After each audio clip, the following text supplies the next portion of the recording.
در مورد شراب چی داملا؟ مثلا ما چون که میدونیم و بسیار در برنامه‌های گذشته هم گفته گذاشتیم که عرق همون شرابی که میگویند در قرآن آمده است و حرام شده است.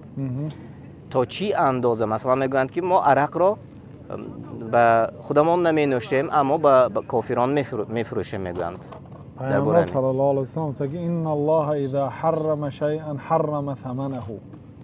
الله تعالی اگر یک چیز حرام گرداند پولش هم حرام میگرداند.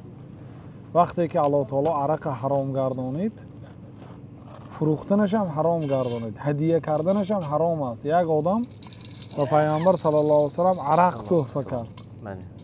اون نمیدونست شاید، بنابراین پیامبر صلی الله علیه و سلم اما علمت ان الله حرمه، مگر تو بیخبر بودی که الله تعالی عرق حرام کرد؟ قبول نکردن. یعنی چیزی حرام هدیه هم قبول کرده نمیشه، فروخته هم نمیشه.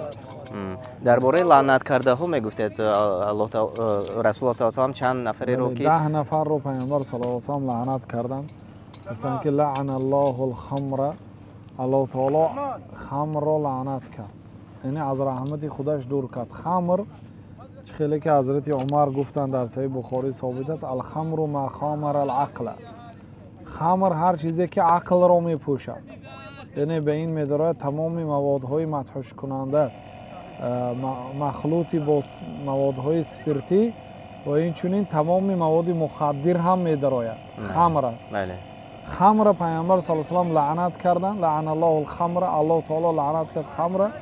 بعد 10 نفر دیگر شاربها، کسی که می نوشد، ساقیها، کسی که ریخته می دهد برای دیگرها، اگر نخورد و ریخته دهد هم وی هم لعنت شده است، یعنی از رحمت الله تعالی دور می شد. بردارندش، اون کسی که به نزد او برداشته برده می شد. حتی دهقانی که با مقصد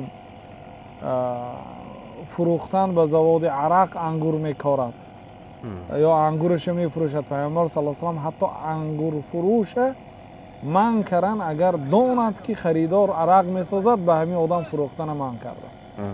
این اصل است. بنابراین این برای آنکه ام الخبائث مادر پلیدی ها هست، یعنی از این پلیدی، از این گناه دیگر گناه ها تولد میشه. عرق می نوشد، دزدی میکند، زنا میکند، طلاق میدهد، ظلم میکند، بسیار گناه ها بعد نوشیدن عرق یا استفاده مواد مخدر تولد میشد، پیدا میشد. بنابراین مادری پلیدی ها گفتند و جوانی را ویران میکند، این حیات انسان را میسوزاند.